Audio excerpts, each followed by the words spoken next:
The next few questions are actually family work questions, or forget the exact term, but they're really questions that are going to help you kind of dive into your family origin. That's what it's called, family origin work.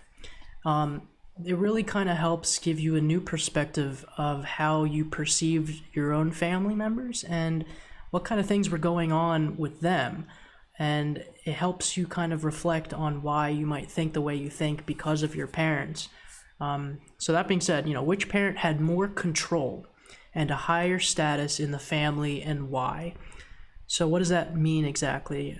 You think back, a lot of parents have a good cop and a bad cop kind of scenario. Not saying that's all the time and every time, but most of the time the child can kind of at least say this parent was a little bit more strict than this parent. And typically the one who's a little bit more strict has that higher status in sociology.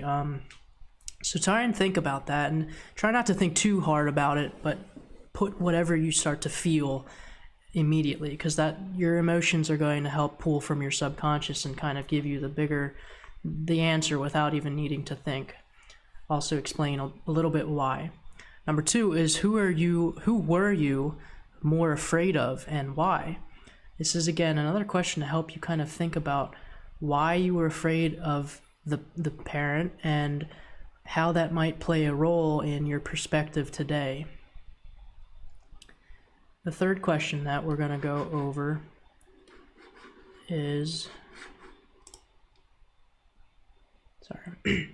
the third question is, who do you want to impress more and why? So this is, as a 3 to 12-year-old, all these questions are supposed to be answered as a 3 to 12-year-old, right? So who did you want to impress more as a 3 to 12-year-old, and why? Did it have something to do with the fear? Did it have something to do with the status of that parent? Or did it have something to do with what you wanted from them? Think about who you wanted to impress more, and think about why it was important for you to impress them. Number 4 is, what did success mean to you as a child, and why? So as a 3 to 12-year-old, I know it's extremely difficult to kind of think what it was to be successful. Most people are going to say grades, but try and get a little bit deeper into your emotional state, right? So for me, and you don't have to, you can pick any age from 3 to 12 years old, whatever is the most kind of significant to you. This is all an exercise, again, to prime your brain for effective self-reflection. For me, it was about 6 years old, and I know that I really wanted to be good at anything my parents wanted me to do, whether that be sports, whether that be my school. So I was always looking to make sure my parents were proud of me. So that's what success meant to me, is my parents' perspective and my parents being proud of me, right? So think about, what did success mean to you? It might be something specific, it might be a little bit general, but try and write it down, and why. What did failure mean to you as a child, and why? So a lot of people will say the opposite of what it meant to be successful, but try and think about failure, right? So one thing that pops into my head that I wrote down when I was going through this exercise, and it's kind of funny, it's silly, but at the same time it's important, because it could create clues. Failure to me as a child meant to wet my pants. And that sounds funny, but that's one of the first thoughts that came into my head. Now, why could that shed a little bit more about things? Well, when I wet my pants, that means that I was really reprimanded, and I was really looked at as though I was a failure. And it plays a lot into how my parents perceived me as a child. They really considered me to be more of an adult instead of a child, and they would expect things of me when they probably shouldn't have, considering I was a child. So having whatever you write down first there's a lot more analysis to it. So write down whatever failure meant to you as a child, and try and write down why.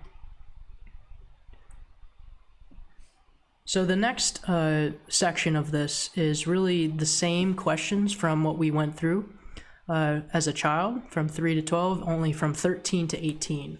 So the idea is to bring yourself back to that mind state and state of mind from a child. Now you're entering teen years, which a lot of our issues started to come, at least a lot of the things we remember being issues start to make themselves reaware.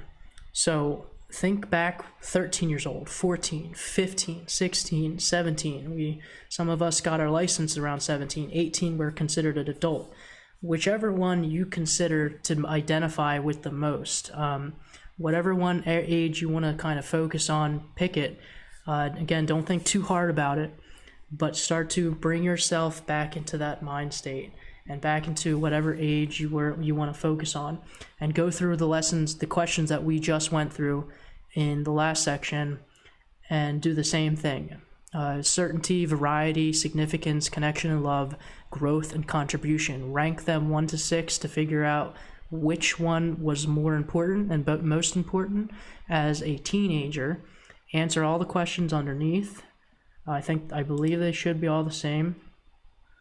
And then continue with the next lesson.